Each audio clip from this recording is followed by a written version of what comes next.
The guys from Rusted Stone in studio here this morning, bright and early. They've got a big show tonight, 10-year anniversary. Sean and Keith are here.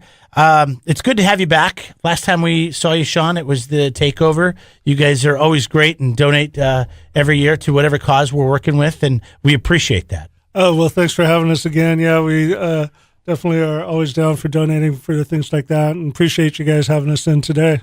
We appreciate you being around for 10 years. When you started the band, yeah. Did you think it was going to have a 10-year run and beyond? No, I didn't. Galvin and I, the other guitar player, we've been playing guitar for a lot of years, even before that. But for a local band, to a local original band, because we mainly do originals. We do a few covers here and there, but we're an original band. So it's actually harder for original bands to play out in this area. But to last that long for an original band, that's actually pretty good for this area. Now, has it been the same lineup ever since for the 10 years, or no? We kind of had some personnel changes. We kind of had a little rotating cast of bass players, but myself, Galvin, and Dave have been the core. Dave plays drums, Galvin plays guitar.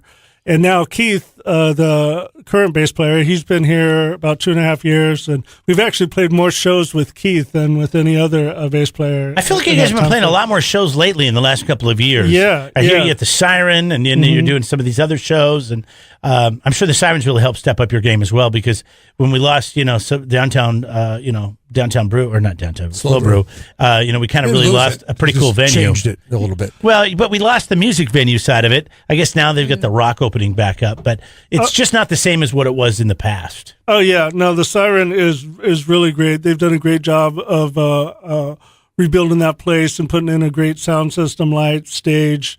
And the sound guy, Kip, over there does a great job. Monty is always doing real well as far as getting acts to come through there. So that's a real nice spot to play for sure. And I mean, in the Pourhouse, which is great. I remember Jeff and I, the first time we went to the old Pourhouse, which is now Firestone Walker, whatever the hell their merchandise, their marketing. I don't know what it is. I think it's their shipping deck. Their shipping deck, yeah. I really do. But it was so funny because I remember it was like you were going to service bays or something. The garage doors were open, and I was like, this place has got such a cool vibe.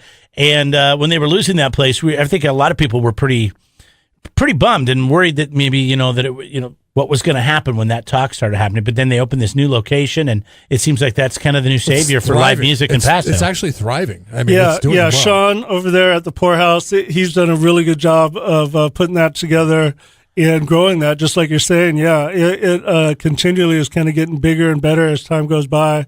And Sean is always a real good advocate for having local bands and even touring bands kind of come through there and play. So it's a great venue for music in this area for sure. Keith, you have a studio, right? Right. So I got to ask you, what's your favorite place to play on the Central Coast? Because you're the sound engineer guy, so I'm going to...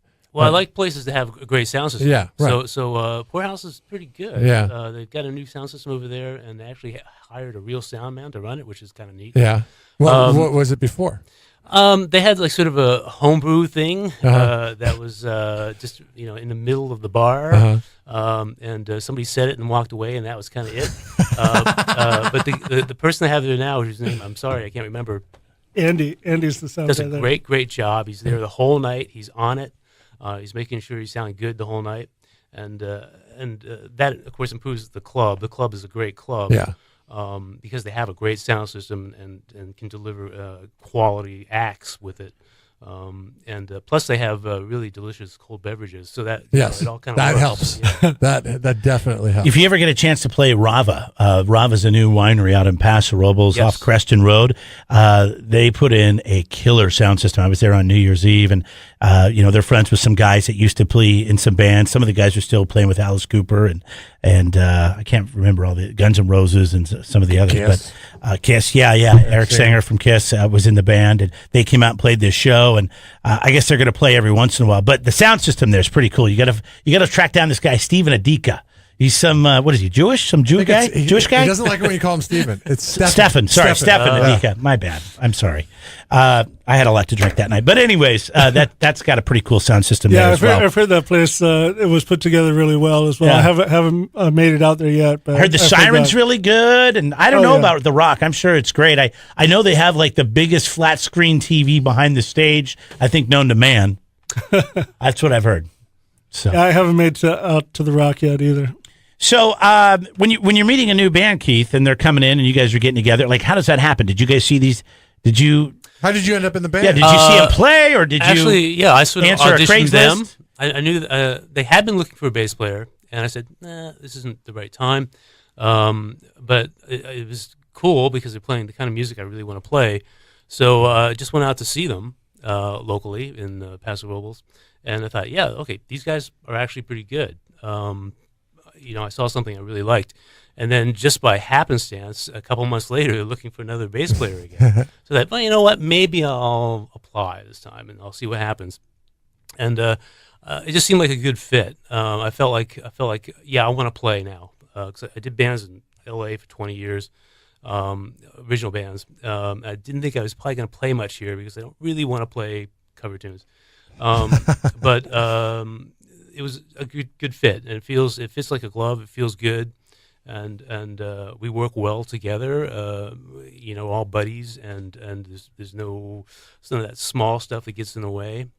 Really, even after 10 years, there's Sean. For Keith, he's new. Keith is new. 2.5 years. But what about Sean? I mean, you've been working with Galvin and David for 10 years. I've known this schmuck for 20 years. We get into it every once in a while. We're just really good at moving on. There's always little bumps in the road here and there, but overall, I think like what Keith's saying is true. There's not egos in the band. There's not, I've heard stories about, some band, somebody plays the wrong chord and somebody is yelling or cussing at him, It's like, things happen, to me, it's got to be, you got to be able to coexist as the people before you can really write music together. So that's like one of the big things too, is like, for me, when we're getting a band together or getting new members, it's like, you got to be able to, be friends and coexist before you can really do anything else. Otherwise, it's definitely not going to work, and it's just going to crash and burn. Yeah, Keith, I'm sure being in LA bands for a number of years, you've seen some egos.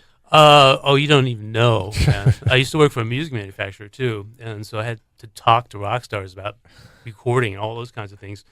And I've got lots of stories, but you'll have to get me hammered a little bit before I go into many of those. All right, we'll get to a quick break. We're going to come back. Buy Keith lots of beers tonight. Yeah. Buy there you go. A ton of beers tonight, and he'll tell you some good stories. We're going to talk more about the show. We're going to play a tune. Which tune do you think we should play? Play 10.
Rested Stone in studio. We got Keith and Sean here tonight, 10-year anniversary.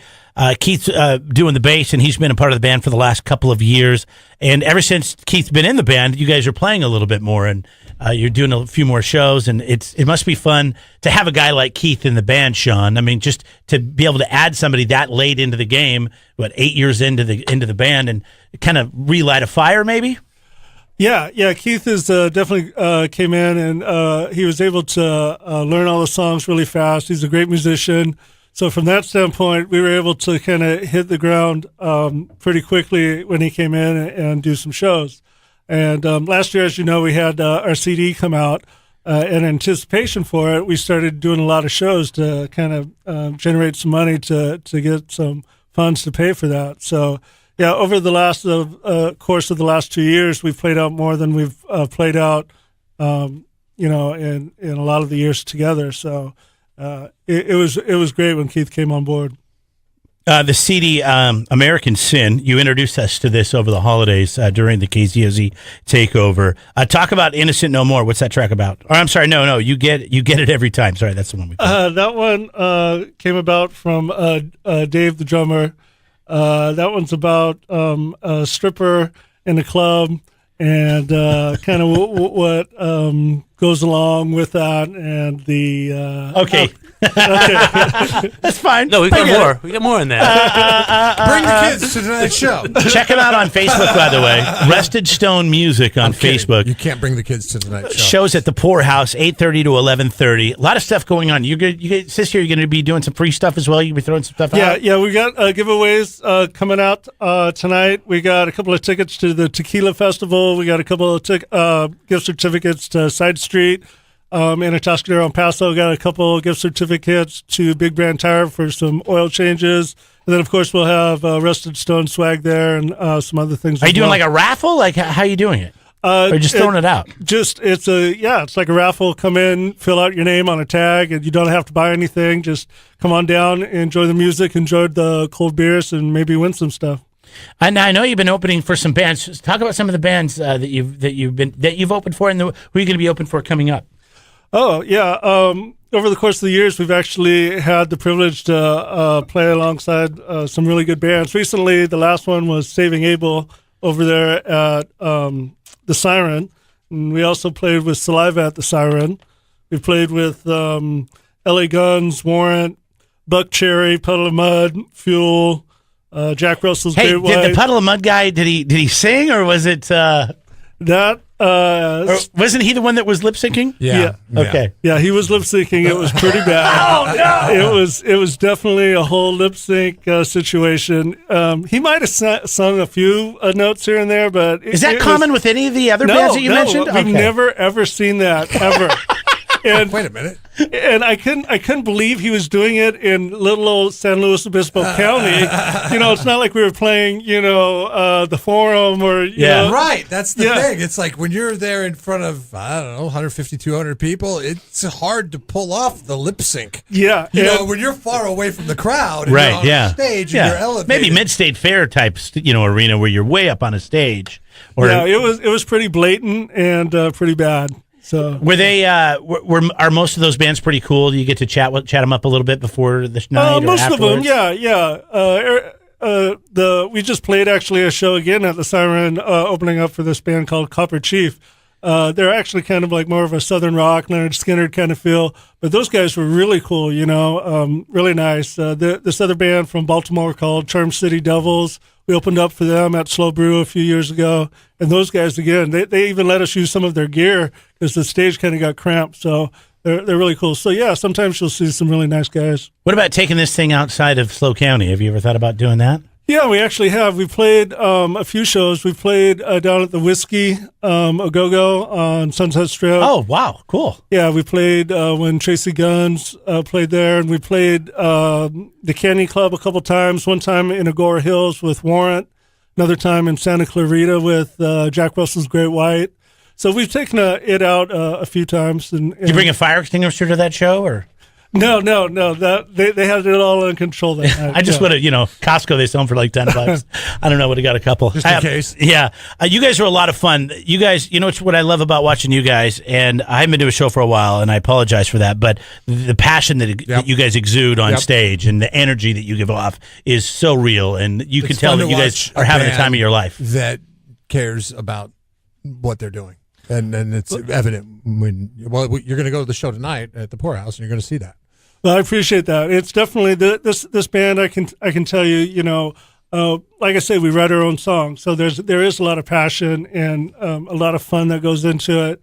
And if I wasn't having this much fun or this much passion for it, I definitely wouldn't be doing it for this long. So it's really great to hear. You guys say that. Cool. Well, Keith wouldn't tell us during the song who's the biggest jerk, but how about the nicest rock star you ever met? Coolest guy? The nicest guy was, as I told you, was Tommy Shaw.